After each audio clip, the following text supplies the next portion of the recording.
Hi, Ronnie Sanders, Auburn Undercover, Rob Brown, SEC Sidelines Sports, and let's get started. Lot to talk about, no question today. I don't know how long we'll go into the show before we use the F word, football, but we're definitely going to be talking about basketball. Final Four, Auburn Tigers, Florida Gators in the semifinals on Saturday. Executive producer Brendan Martin. We've got a wager on that. Maybe a year's supply of crystals. Just that would be a great one, but it's going to be a great matchup. And Duke and Houston will play in San Antonio. Ronnie, I was texting with Jason Caldwell before the game, and after, and he a lot going on up there.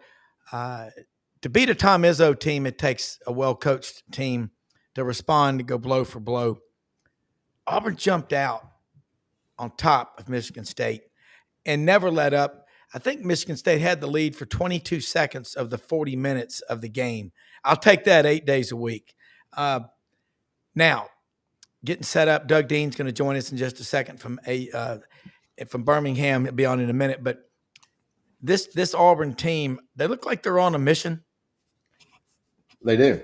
I mean, watching with my family, I was really, it looked like they were playing hard for 40 minutes and didn't let up.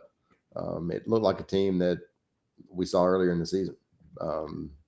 So I feel pretty good about Auburn's chances. I also feel pretty good about the other three guys' chances. I think it's a loaded Final Four, and it should be a lot of fun to watch. Yeah, and everybody remembers February 8th, Florida came into Neville and took Auburn out. And I think they're both different teams now. Florida's, I think, better than they were then. Auburn got better and then kind of slowed down a little bit after the win at Kentucky. And they're 4-0 in the NCAA tournament, which means they're playing great. It's a six-game tournament. That's all that matters. When you start looking around at stars on this team, Johni Broome, John Brady's on our show in the mornings. He said he's got kind of an old man's game. And people are asking, will he play Saturday? I don't think security guards could keep that guy off the court, or anybody at this point, could they? I'd have to agree with you. I think he'll play. How effective will he be? I think he'll give it his all. Will he be 100%? I don't know if we're there yet, but I do think he'll play. And my guess is that he'll be as effective as he can be. Will that be what he normally is? Yeah, I don't know about that yet. Yeah, what's unique about Auburn is they've played all three of the teams. I can't play themselves, but they beat Houston earlier in the season out in Houston. I don't think it was on campus, but it was in Houston. So it was a great game. It was. A game, something like that. Yeah. And lost to Duke December 6th, I think, 84-78. Play that game on a neutral site, play it at Neville. Probably goes the other way, but hopefully they're going to get a chance to prove that. And then Florida. Lost to Florida by 9 at Neville February 8th. What's your worst case scenario if you're Auburn against Florida from the last game and to now? Well, I think the worst case scenario is it goes like it did last time. It ended up being, I think, what'd you say, a 9-point game? Yeah. I'm not sure it was that close. No, it was not. Yeah. It was not. It was, Florida kind of ran away with it. And, I don't think that'll happen this time. But I think Florida's really good. I've been saying for several weeks now that Florida may be the best team in the country, and they may be. I think Duke and Houston are really good. I think Auburn and Florida are really good. It should be a terrific Final Four, and I think any of the four can win it. Personally, I would lean toward either Auburn or Florida, the winner of that game. But that's me. I just think both those teams are just phenomenal. But look, Houston and Duke are good too. But I would lean toward the winner of Florida Auburn. Yeah, and you think about the matchup. Florida's 5 big guys. And Alex Condon, Houck, this guy from Pennsylvania, he's doing it all, and he's making a lot of money. You keep hearing that his stock is going up. You think Chinyalu, Walter Clayton Jr., Elijah Martin. There's a lot of talent on that Florida roster. Absolutely. Auburn's big guys. You got Johni Broome, and you think about Chaney Johnson, and you got Dylan Cardwell. Dylan, not known for his scoring. He's had a few double-digit games in his career, but he's the winningest player in Auburn basketball history. But defensively, he plays lights out all the time, and he just makes everybody around him play better. Looking at the game also on the free throw line, Dylan, I don't think I've ever seen this before from a major, Division I college basketball player that I can remember. Shoots less than 30% from the free throw line. Yeah. Is there a Bhagwan or a guru or a mystic out there who can work with Dylan? I'm sure there is. I'm sure there is. But no, he brings, and Bruce Pearl was talking about this earlier in the week. He brings something to the table that all those other guys don't. And if he can keep his teammates focused, Auburn will probably win the whole thing. But if he can get his as a captain, if he can get his teammates focused, keep them focused on the prize, then Auburn's going to be really hard to beat. You look at Tahad Pettiford, freshman. He's unbelievable. Yeah. I sent an agent a text a couple nights ago, basketball agent. I said, if you're not recruiting Tahad Pettiford, you should be, because he is something else. He really is, and he talked about the Jersey guards. You go get, and the NCAA tournament does get down to the big guards. Florida, Walter Clayton Jr. I mean, he was a 4-star football recruit out of Lake Wales, Florida. I don't think he was rated in basketball. That matchup with Auburn's guards, and you've got to have Todd Pettiford, Denver Jones. You can't have a night where Auburn shoots poorly from the guards. I don't think you can have that and have a chance to beat Florida Saturday. No, I agree. I mean, I think everybody, especially if Johni Broome is not 100% healthy, it's going to take everybody, and it should be fun to watch. I mean, I'm excited to watch the whole thing. It should be a lot of fun, and for Auburn people, getting to the national championship game and certainly winning it would be something for Auburn basketball. Yeah, and it would. And you think about Johni Broome, the official John Wooden Award winner, the Naismith Award, whatever. We don't know yet, do we? It's I mean, how big a deal is it? I think it's a big deal. Like the Heisman? Yeah, I mean, I think these kids are it's important to them, and it's important to the program. And look, I'm not as versed on basketball. I know this, that in football, if you have a Heisman winner, it's a big deal. Yeah. And I think in basketball, Player of the Year is probably equally as big a deal. Like I say, my background's in football, so I'm not as versed in how basketball people look at it. But when you have a Heisman Trophy winner in football, that's a pretty big deal. Well, I think Kerry Jones, he's an Auburn guy up in Lebanon, Tennessee from Mobile. He watches our show a lot. And last week he said, here's my big three. He said, best guard, shooting guard, Walter Clayton Jr., Florida. Best power forward, big man, size-wise, Johni Broome. Most complete player, Cooper Flagg. Coach John Brady said on my show this morning on Sidelines Sports that he calls Cooper Flagg a point forward. Never heard that term used before, but I actually have back in the 90s. Okay. I think that's what I think at times, maybe after Michael Jordan retired, somebody called Scottie Pippen that. But I remember that. I've heard that term. Yeah, and he talked about how he's all over the court. He does everything. I don't know if he led the ACC in any particular statistical category. Like Johni Broome was second in the SEC in scoring, behind I think the freshman Trey Allen at Texas. But you look at what Johni Broome means to the Auburn team. I don't think I think that's undervalued. And when he came out of the locker room after going down and hitting the elbow, and everybody said knee, elbow, ankle, what have you, there you go. The guy comes out. I mean, I'm certainly not a doctor. I wasn't surprised at all to see him come out. And then, we talked about the history. Now everybody is talking about Willis Reed. I'd love to see how many Google searches there have been on Willis Reed, since this happened. So, and Buddy Martin wants to jump in here with us right now, and he knows a thing or two about the Gators. And this matchup all year long, Buddy, I go back to John Brady, and John Brady said this back in November on our show, and he's been to the Final Four with his LSU team in 2006. He said, Florida's the team that I think will be in the Final Four, might be the best team in the SEC. And here it's happened. Florida and Auburn and Houston and Duke, all 4 number 1 seeds have made it. First time since like 2008. Buddy, what a matchup. How'd you like to be covering this?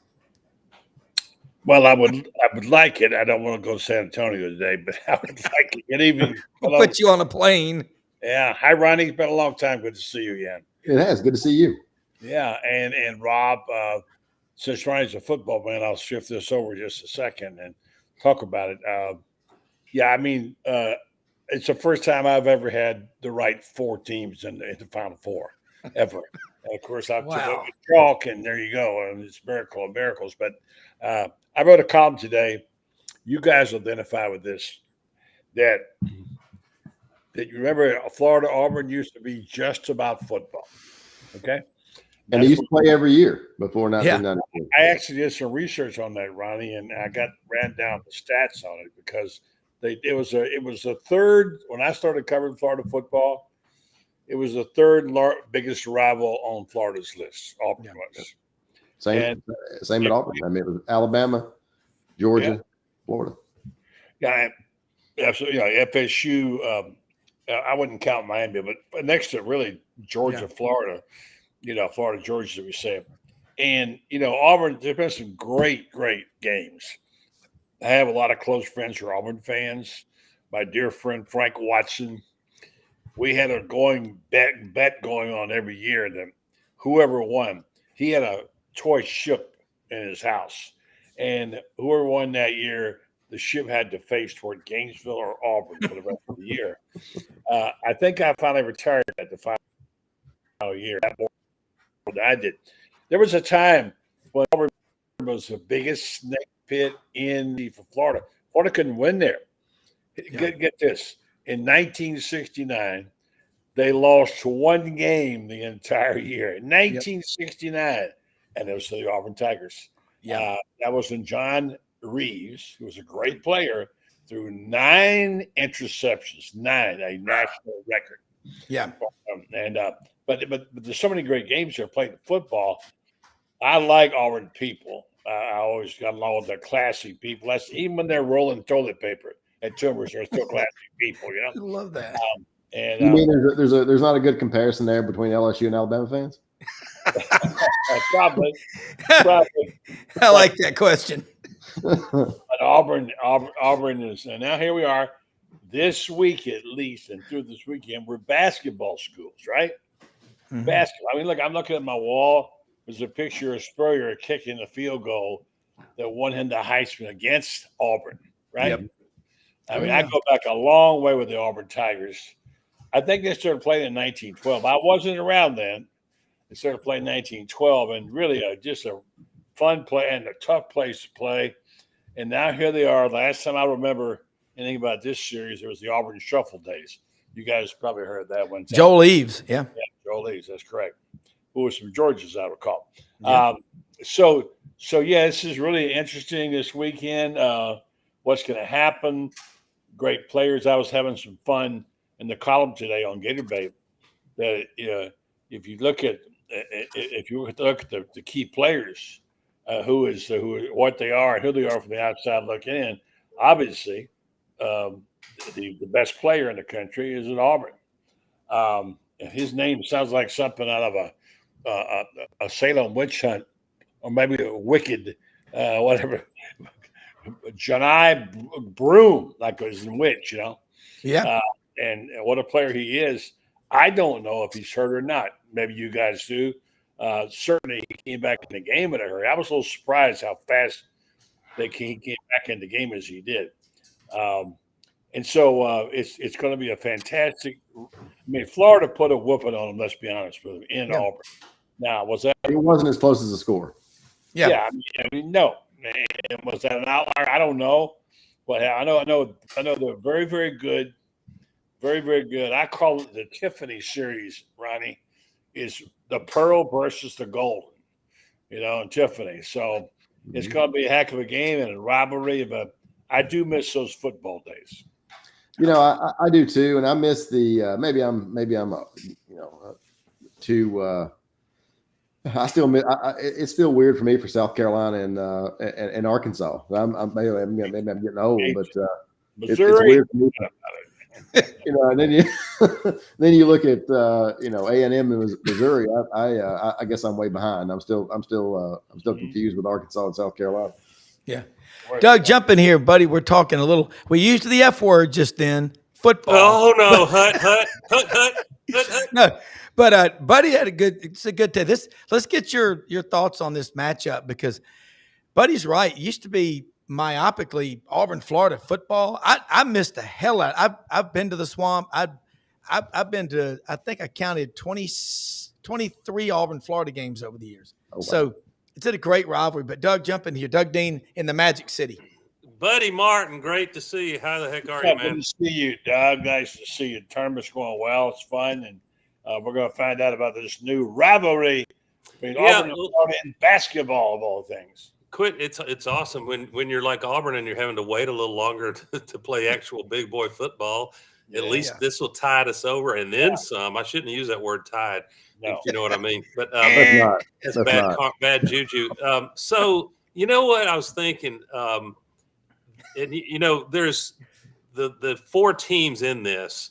If you're a fair person at all, and most of the media I think has been, they've got to fill up 24 hours of coverage 7 days a week with something. So I'm pretty forgiving of some of the head scratcher opinions they make. But for the most part, they would agree. Whoever of these four cuts the nets down, we shouldn't act wildly surprised. Maybe mildly surprised. I think if I don't want to get in the heads of your fan base, buddy, but I will anyway.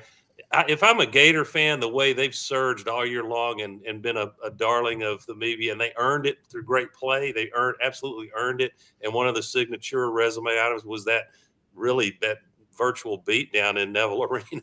But we should be mildly surprised. I'd be disappointed if I'm a Gator. I'd be real disappointed if I'm Duke and you can't, close the deal.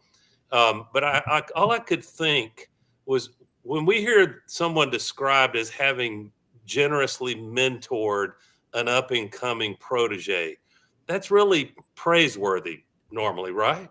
What a noble thing to do. But if I'm Bruce Pearl, I'm saying, man, I wish I'd really sucked at mentoring Todd Golden a little. Yeah. I mentored a little too well, and that's not to take anything away from Coach Golden. He was probably going to be a great coach one way or the other. And Florida's sitting there saying, man, look at the long runway we've got with Golden.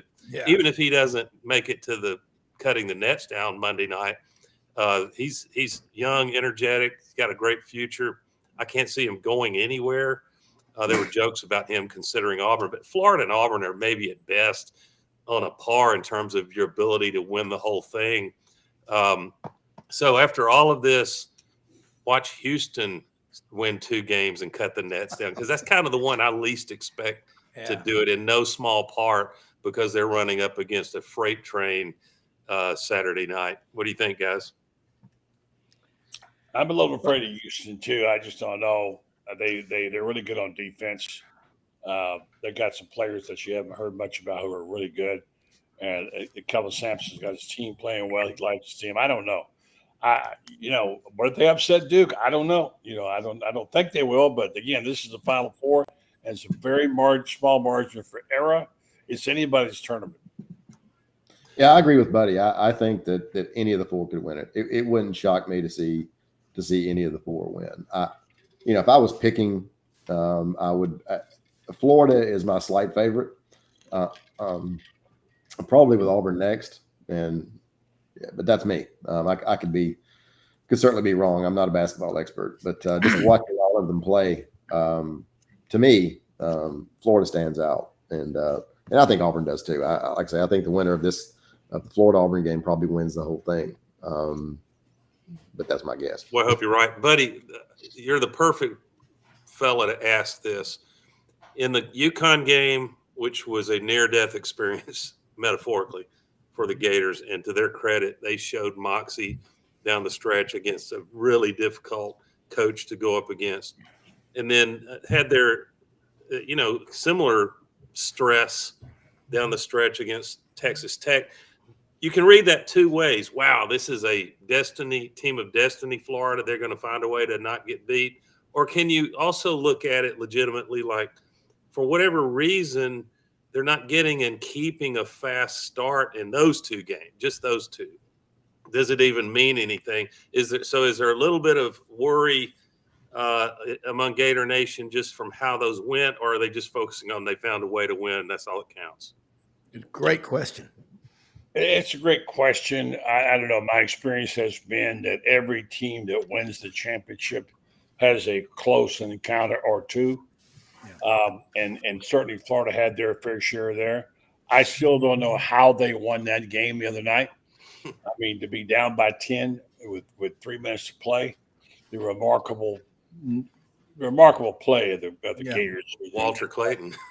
Walter Clayton was and Houck. Houck is impressing me. I love him. See, and Denzel Aberdan. Houck and Denzel Aberdan are two of my favorite guys. I have been all year long, as Rob knows. But I mean, Clayton was just. I mean, the stats I read on him were staggering. Like, he touched the ball so many times. That step back three he made, he dribbled in and dribbled back out, made the three. He just don't do things like that in a situation. And so he's been incredible. So I've learned not to put anything past his team. There's something about Clayton. He gets better when there's more on the line. Late in the game, he missed 4 threes. And then he made them all. And then he just, not only does he want the ball, he feels like he's going to, and his coach says, he never gets too high, never gets too low, and he can shoot the basketball. Give me a guy who can shoot the basketball. I think I like my chances. So, yeah, I would say that, no, I wouldn't think those two games scare me that much any more than I would say that Florida should beat Auburn by 25 points because they played so well against them. This is a different game right now. I think this is a single digit. Whoever wins, it's single digit. If I had to guess. Yeah, I think you're right. You're right. Yes. Dylan Card. Well, by the way, those who are breathlessly, and if I run into the fella that thought it was funny as an April Fool's, guys, to say Johni Broome is out for the entire tourney. Yeah. That's not an April Fool's. I'm going to ask him if he's ever had a country ass whipping. Yeah, that's right. My mother, who is a diehard Auburn fan, has texted me 4 times wanting to know if Mark Sears is transferring to Auburn. I said, that was the other one. Yeah. I said, no. And, of course, buddy, DJ Lagway's in the portal. Remember that one yesterday? Mm-hmm. People forgot what day it was. I did at the so-called reverse Tiger Walk, which, buddy, whether you know or not, that's when Auburn is on the road, especially in a big basketball game, and they're about to hop the bus and the plane. As they leave the athletic complex, fans line up to, send them off. But all eyes were glued on when Johni Broome finally walked out. And it looked to me like he was able to move both arms. Of course, I think Bruce said he wasn't going to play it, even make him move at all until Thursday practice. I figured Johni needs less practice than most players. Just call me crazy. Buddy, I like what Doug just said, and we all saw the text yesterday. DJ Lagway in the portal. Come on. Mark Sears to Auburn. But I want to make a comparison in your opinion. You've talked a lot, buddy, about Denzel Aberdeen, why he doesn't get a lot of the publicity. And then you got a guy at Auburn kind of like that, Miles Machine Gun Kelly, a transfer from Stone Mountain, Georgia, went to Georgia Tech, passed calculus. I know this guy's smart or he can suffer. Job and him have a lot in common. But there's some underlying stories. Buddy, how many Final Fours have you covered in your career? I know more than 5 probably. I think about 8. I can't remember them all. I can't remember those. But, yeah, I mean, most recently, not too many, but I had some great ones in the first-time game. But, no, I mean, the Final Fours are exceptional. That's Saturday for Final Four. And I'm a football guy, Ronnie is. But that Saturday Final Four is like the year in terms of interest. When you're there and all the bands are playing, the 4 teams are in it, and it's crazy. I've seen some of the great ones there, and whatever. Of course, the one I saw, biggest one was Albuquerque when I picked NC State to get drubbed by Houston. But I just say that it is a spectacular event and something that if you've never been, try to go if you can get a ticket, which probably can.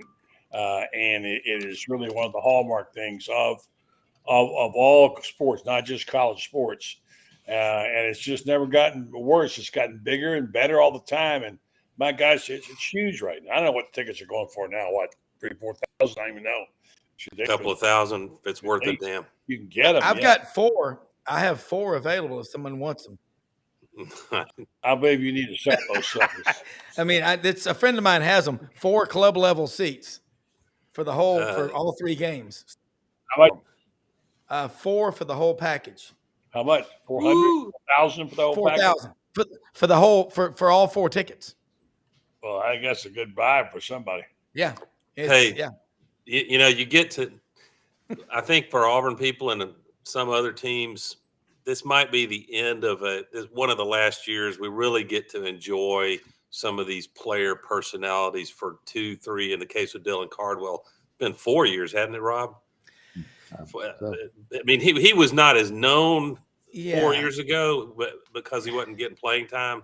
But here is Dylan Cardwell, who's has become a darling of the Auburn fan base. Yeah, he said I got tired of hearing about the 2019 team. Now he loves those cats. They made the Final Four. How could you not love them? They got high. Oh yeah. And he said that's all you hear about. I've been here 5 years, and then this is my favorite part. He said, and the password to Neville Arena is 2019. And the password to the Bluetooth and Wi-Fi is 2019. They've got a 2019 banner outside the arena. And so he said, we can't get it out of our head. So we've decided we got to do something ourselves to put them on the map. And what the signal there, not the noise, is Dylan Cardwell just forced security to change the code on Neville Arena. I love it. By going public with it. That's so funny. To me, it is. He did.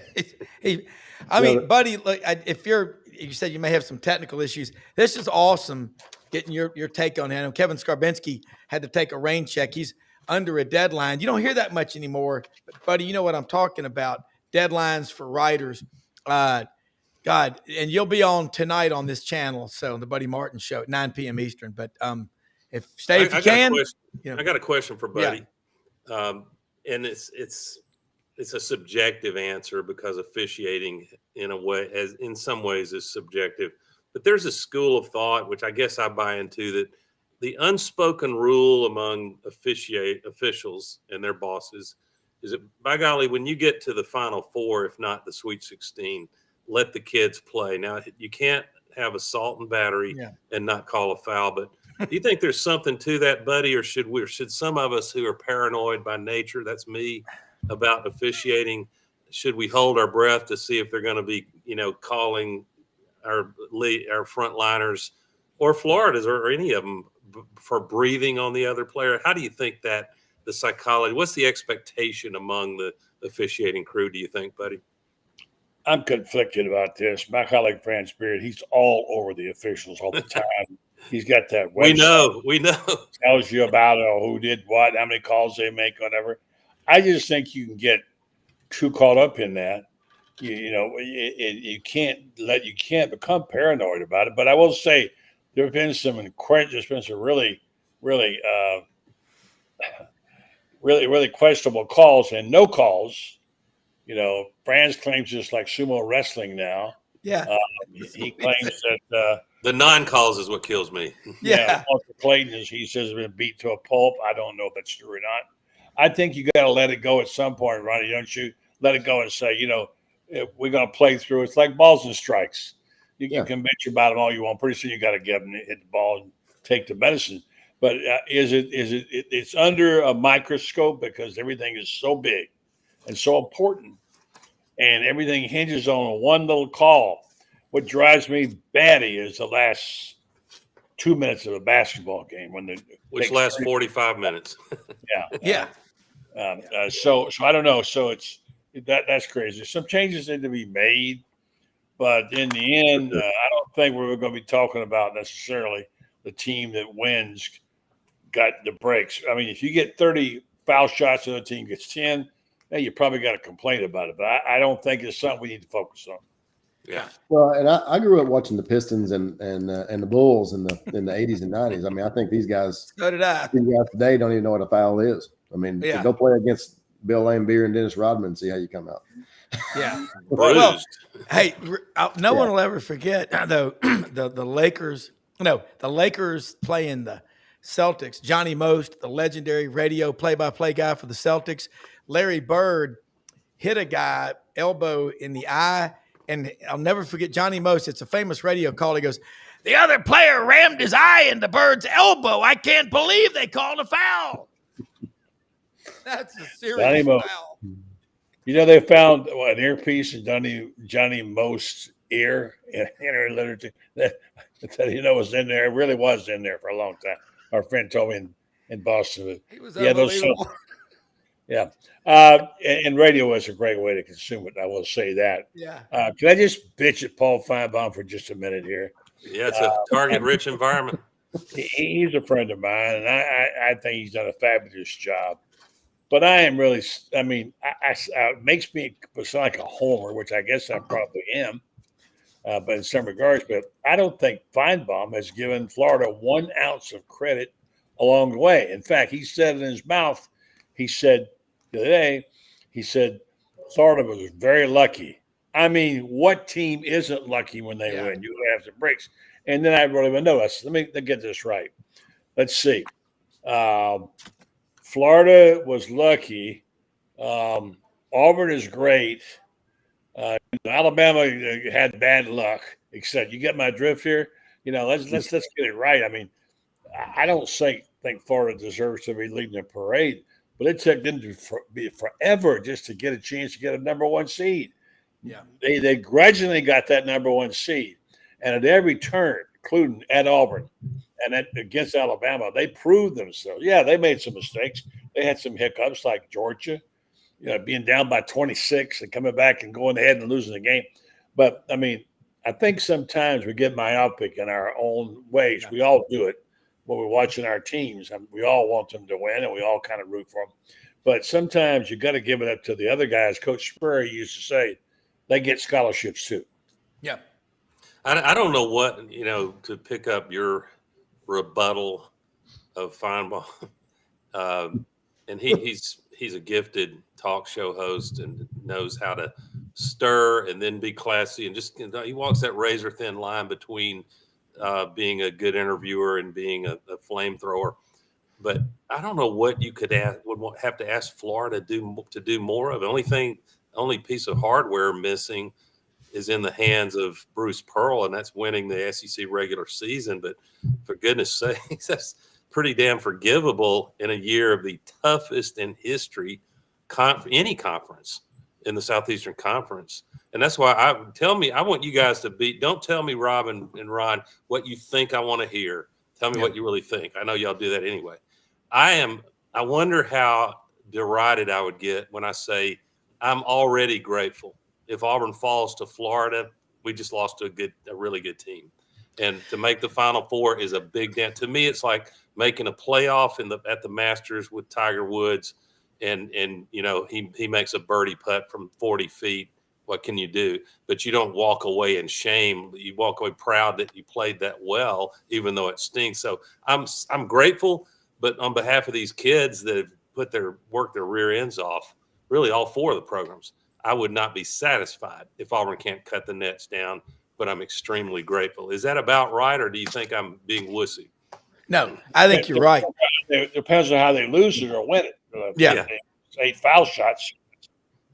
If we get sent to the line and can't make 2 foul shots and that's it, that'll be hard to swallow. Yeah. And that could happen with Auburn. Yeah. But if it's a full 40, bodies flying, guys diving in the stands, going for balls, leaving nothing to chance, you can – I detest losing. I want to be the first one out of bed in the morning. We all That's do, my yeah. wife.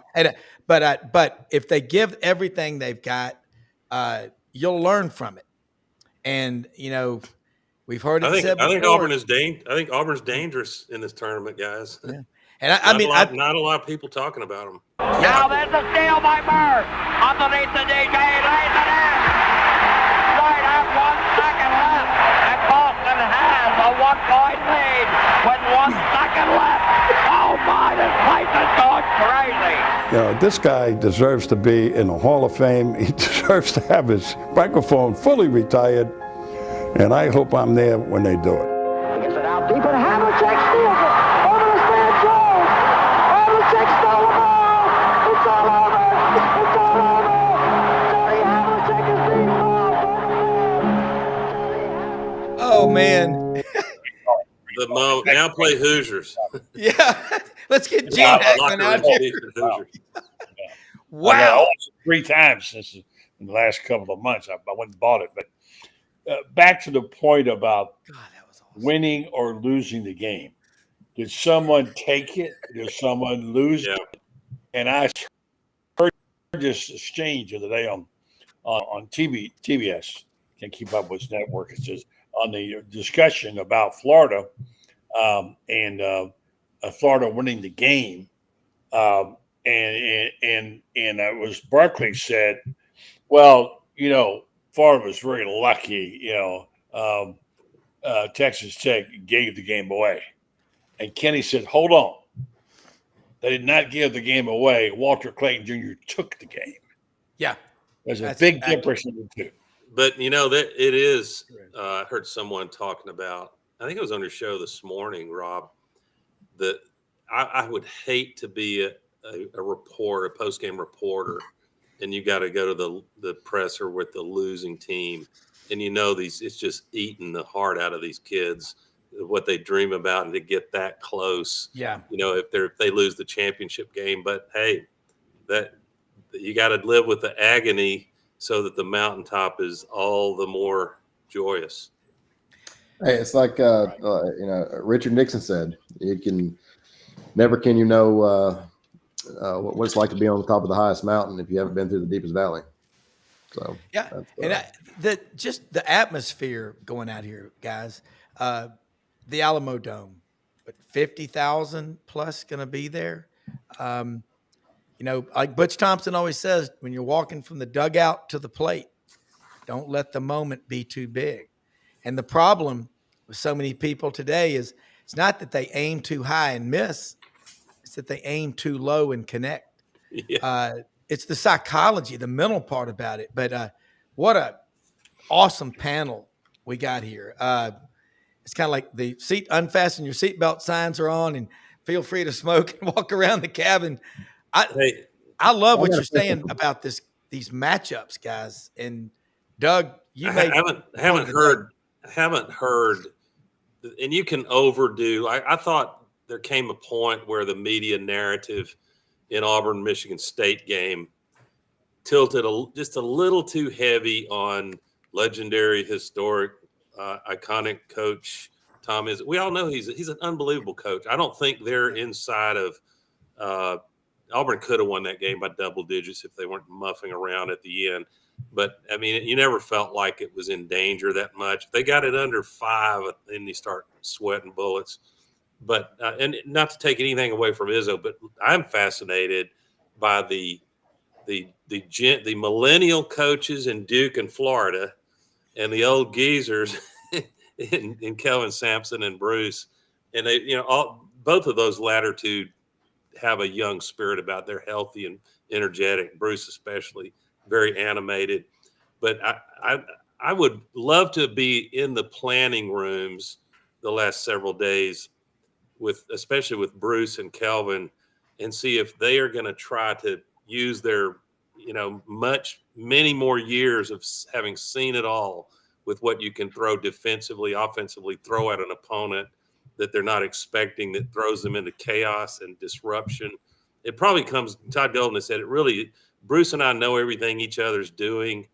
It really comes down to the players executing. I don't disagree with that, but I do think one or both of those coaches could try to throw a little bit of a hanger, a high inside hanger, and or especially early in the game, just disrupt them a little. It looked like when Florida knocked Auburn off so decisively at Neville, they, among other things, they were doing this half roll around screens, and it was getting their shoot. That's why they hit, was it 14 threes, Rob? In that game, it was 14 or 15. They just smoked Auburn from deep. Killed them. Bruce, you can bet a focus has been try your best to limit them on threes. It's easy to say, hard as hell to do against this Florida team. They can all shoot threes. The bigs can shoot threes. Yeah. There's so much depth in this. I don't want to go on about it, but I mean, who ever heard of a 10-man roster of guys that can play 10 if they wanted to? And they're so good at not just the bigs. And they run the floor, pass the ball, shoot as good as anybody. But you take those guards, they got 5 guards. And we go back to that old thing France always says, they have 25 fouls to give in the paint. And they all play, and they all run, they all pass, and they're just so gifted. There's really not a weak link in that roster. And that's the thing. If you look at the games, you'll see this. I'm not making this up.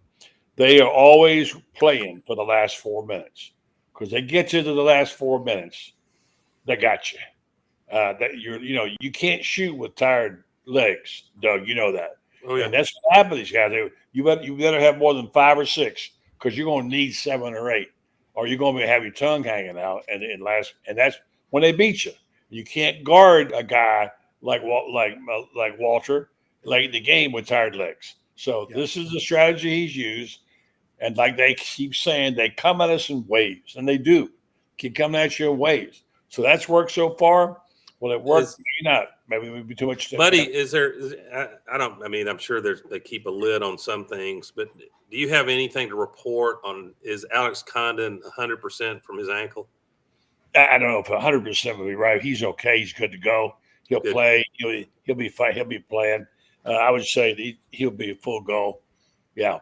Good. I mean, you want these kids that they work so hard to get to these moments. You want them to experience it, win or lose. Yeah, you do, and you want Johni to be able to go at it too. I don't know what I've heard so many stories about his injury. Yeah, I know it's just the non-shooting arm elbow, as far as I know. He came back out running. I don't think the leg is an issue unless it's swelled up later and we don't know about it. But I'm probably guilty of a little wishful thinking in saying that. Here's a question I have for you. Would y'all all agree one of the underlying stories, we hadn't even talked about it yet, has been the self-control of Chad Baker-Mazara? He made a promise to some lady when they were leaving to go for the original first weekend to play Alabama State. Keep it cool. He goes, yes, ma'am. I mean, he's been amazing. In spite of Bruce Pearl saying he's got a bony ass when he fell on the floor, I talked to my intern, Oakley McFerrin's a freshman at Auburn, and he gets around town. He's going out to the Final Four. I said, what the students think about Chad Baker-Mazara? He said, God, people love the guy. He brought 840 donuts and handed them out to the students in line to get into the Alabama game. He's one of those. He's easy to hate if you're the other fan base, you know. Yeah. Well, Doug, you tell that narrative, buddy, and Ronnie. You had a great narrative. Don't buy into. I think you were more impressed with it in terms of airtime on here than I am, but it was basically accurate. You know, look, what coach who has been around a while and recruits players who have talent, doesn't find himself managing a player who, on the one hand, he's really helping the team, whether it's defense or scoring or just this leadership and spirit, the spunk he's got. And I'll tell you, sometimes as fans, we look at stat sheet and what's the biggest number? Oh, Johni Broome had 25 points. Those are critically important. And Broome's first half against Creighton kept us from being run out of there the second half, but the way they were hitting threes. But sometimes one or two shots that are made in really, really critical moments, it's as if they're worth 10 points. And that when Broome was out and Sparty was trying to make a run when we didn't have our best player in there, the ball went – Dylan muffed a shot at the rim, but he got the rebound, kicked it out to Denver. Denver quickly got it over to Baker Mazar, and he drained a three. Yeah. Shots like that, not every player has the moxie to even want the ball in that spot. You're thinking, I don't want to be the guy that misses this shot if they come back. And I don't think most of these players on all these teams by now really want the ball. I don't care who the player is. But, I just think Baker Mazar is one of those that you got to manage him, and there are certain lines he could cross. If he got in another clearly flagrant 2 fight, Bruce might have no choice but to sit him, God forbid, the rest of this weekend. But I think the real interesting thing is going to be – and it's not really the answer to this question, but I think, having a guy like him on the team chemistry is super important, because if you've got guys around him who can handle him outside the head coach or the assistant coaches, that's really what you want on your team is somebody who can control those guys like Chad Baker Mazara who can be difference makers both ways if you're not careful. Yeah, buddy, I hope that Bruce is once or twice has shown this game film to the team. Yeah. If y'all don't come to play, this is what these guys can do to you. And I tell you, another guy, my buddy, you talked about Denzel Aberdeen a lot. And I say the same thing in the audience. Last year, about this time, it was in May, I'm in the Cracker Barrel on I-40 in West Memphis, Arkansas. See this guy in Auburn shirt checking out. Said hello. His brother is Chris Moore, plays for Auburn. Chris was on the show a couple of days later. You talk about a guy, he doesn't care if he scores a point. He just loves being on that floor. Who was a guy or two for Florida that you've been watching this team, Franz, Brendan? I mean, if you want college basketball, Franz is going to be out there. But who are some unsung guys that maybe you think could step up for the Gators? And I want to hear Ronnie and Doug say the same thing about Auburn. We may have already mentioned them. Well, I think they're all sung. Nobody's unsung. I think you've seen you've seen the best of what they can do. I mean, Tommy Hoff has just been amazing. He's no longer a secret. He's going up and his stock's going up in the NBA draft already. Yeah. I'm afraid he might be a first rounder and leave. That's what scares me there. But I think there are guys like Klobuchar. You say, who is he? He's the guy who's like Lithuania, whatever. He gets in game 3 or 4 or 5 minutes. He can knock down a three for any place, and he's pretty good on defense. And you'll Sam Alexis. You'll see. I could pick one up a hat. Any one of those guys could do it. Chimilu is a guy that we haven't heard from. He's a stud in the middle. He can bang on you. He does a great stick back. He's a rebounder. There's so many of them. Like I said, the guys I liked who were the underdogs are now well known, and everybody knows them. There's your roster right there. How if I mentioned it, Denzel I love, and then Elijah Martin we know about. So you pick one. Alex Shonda's been one of my favorite players all year. I got to go with Walter. I don't think it'll be somebody that that we haven't seen play before. All these guys here. He's incredible. Buddy, you get to be the deciding final vote in the Wooden Award National Player of the Year, hypothetically here. You don't vote in that, or do you? I do not. Okay. And it's not a fair question, because if you ask me if I'm fair, I like what Field of 68, is that podcast, I think? They've touted this idea, let Broome and Flagg be co-recipients of the Wooden Award, because it's not Flagg's fault that the ACC, I'll say it, they suck this year, except for the top 2 or 3 maybe. North Carolina's down. They suck, except for Duke. And so how would we know how good Duke is? I can tell you they sure look good in March Madness so far. Yeah. And then their schedule, lack of strength of schedule doesn't matter. But how would you analyze this difficult vote between those two? Let's just assume it's those two. It's what the media seems to Well, think. let's back up for a second. When did they vote? They've already voted. It was a couple of weeks ago, and the votes are embargoed.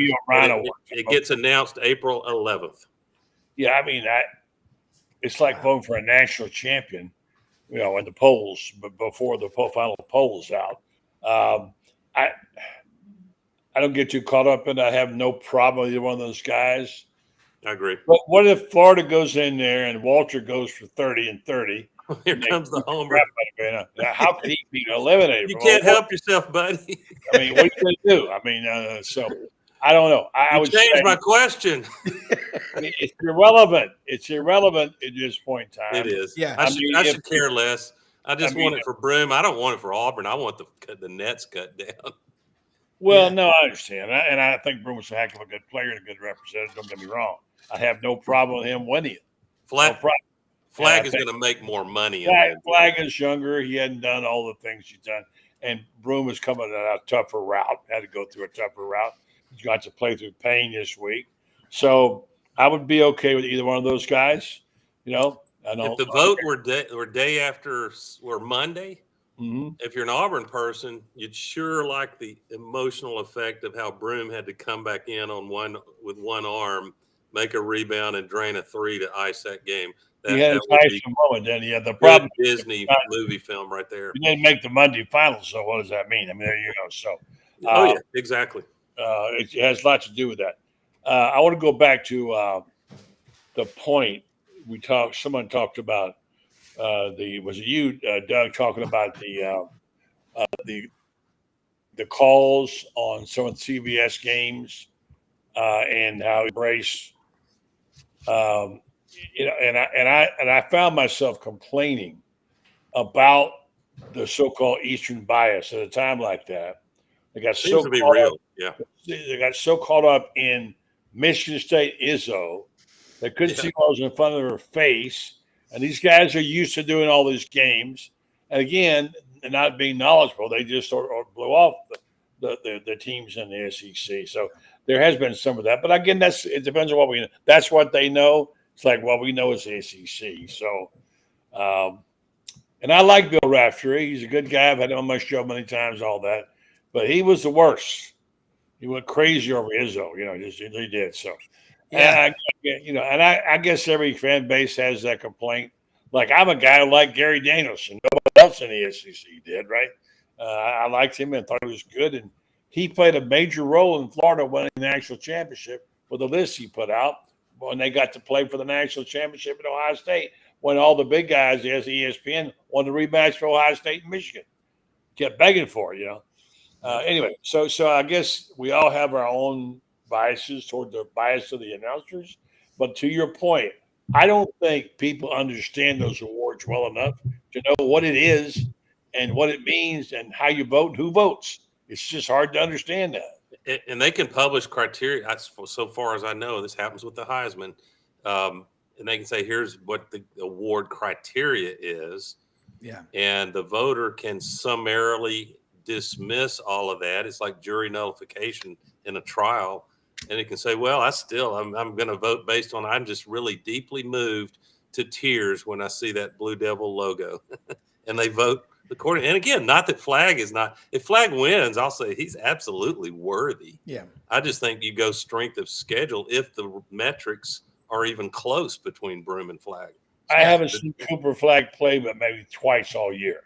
I know he's a great player, but I think that has something to do with it. I've been in the Heisman voting every year. I have a hard time voting for a guy I've never seen play.